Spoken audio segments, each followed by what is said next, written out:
Good morning, ladies and gentlemen. We are Group 9 from Weekend B, second-year students at St. Cecilia's College Cebu Incorporated, College of Criminology. Join us as we explore the China policing system. We hope you will gain a better understanding by the end of this presentation. The Chinese policing system started for over 4,000 years ago, with four dynasties that made significant contribution to establishment of policing, law enforcement, and legal system. Namely, the Xia dynasty, Qin dynasty, Han dynasty, and Qing dynasty. Xia dynasty from 2100 BC to 1600 BC. This is established by Yu the Great, and they created the Situ and Shi. Situ is created for maintaining peace and order by resolving dispute between the tribal members, while the Shi is to maintain jail and investigate offenses committed by the tribal members. Qin dynasty from 221 BC to 206 BC, created by Qin Shi Huang.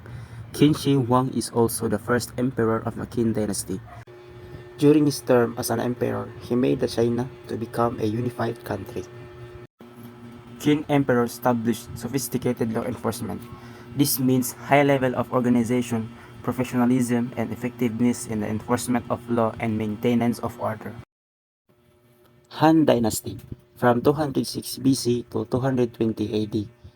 Han Dynasty was founded by Liu Bang, which also became the first emperor of the Han Dynasty. They created the Xianwei and Xiansu.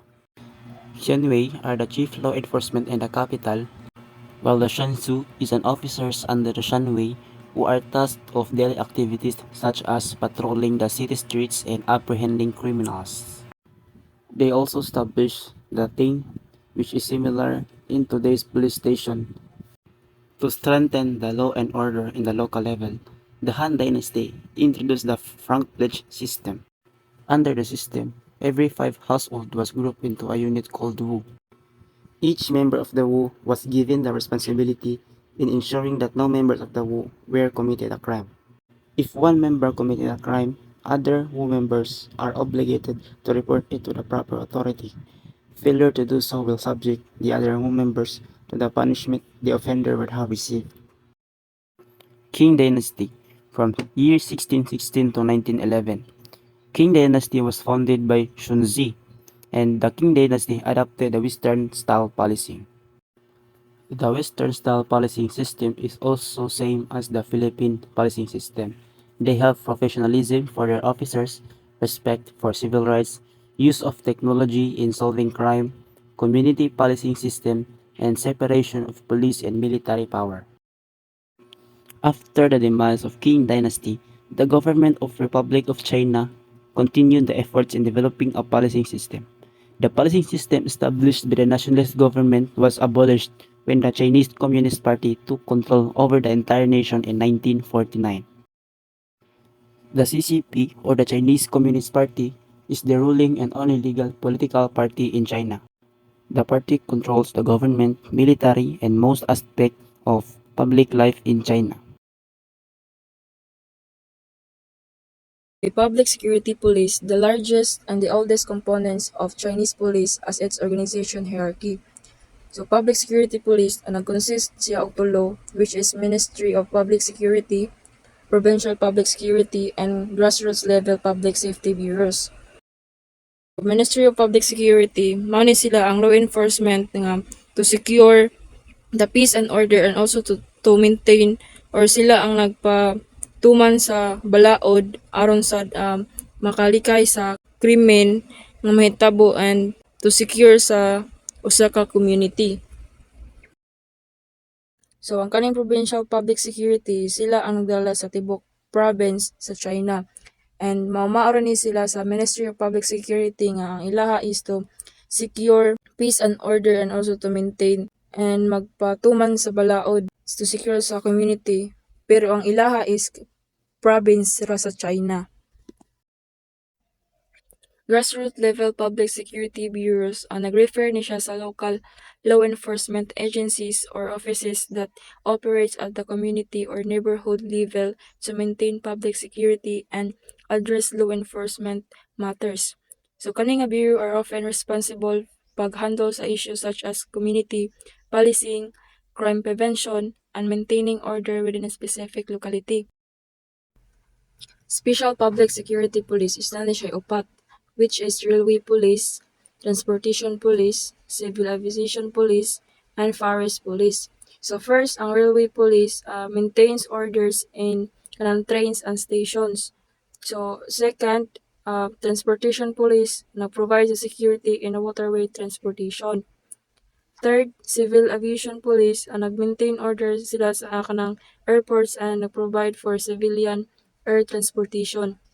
And last, Forest Police patrol the national forest to kanang prevent forest fires and kanang illegal cutting and the other kanang activities by state forest law.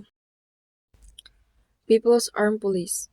It is under the joint command of the Ministry of Public Security and the Central Military Committee.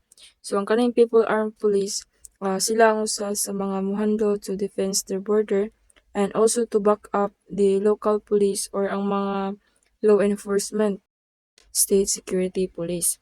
So, ang kaning state security police is na-establish in 1983 and under the leadership of the Ministry of the State Security. So, state security bureaus are established in all provinces and the some municipalities that have frequent contacts with the foreign countries. 4 types of police supervision. Number 1, procuracy supervision. Procuracy supervision to ensure that the police perform their duties within the boundaries of the law. It reviews and approves the police request for arrest and supervises the legality of other police action. Procuracy has the responsibility to receive and review citizens' complaints against the police obligated to bring a criminal prosecution against the responsible officers. Number 2, administrative supervision.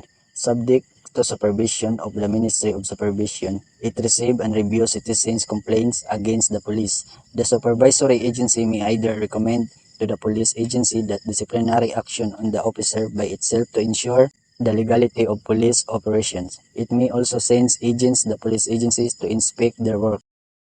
Number 3, internal supervision. Oversee the legality of the law enforcement work of lower police agencies. It has authority to inspect the work of lower agencies and to correct or revoke wrong or improper decision made by lower police agencies. Aside from the hierarchical oversight, there is an also internal supervisory system within each police bureau through an internal supervisory committee. The last number is citizens supervisions. Citizens may exercise their right to supervise the police in 3 ways. Number 1, make recommendation and suggestion to the police agencies. Number 2, file complaints against the police. And the last is bring administrative or civil lawsuit against the police. The highest ranking system of China, we have General Superintendent. General Superintendent conferred on individuals who hold minister level government post.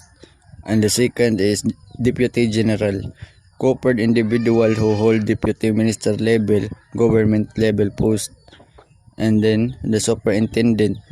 The superintendent, we have Superintendent 1, 2, and 3.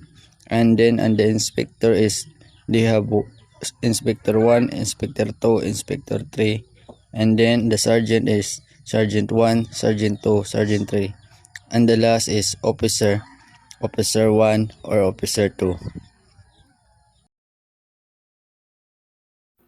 Qualifications and requirements to join the Chinese police typically includes candidates should be between 18 and 28 years old. A high school diploma or equivalent is usually required. Candidates are typically required to pass the physical fitness test, which may include running, push-ups, and sit-ups. Must be a Chinese citizen to join the Chinese police. A clean criminal record is essential. Good physical and mental health is generally essential, and candidates may undergo medical examinations.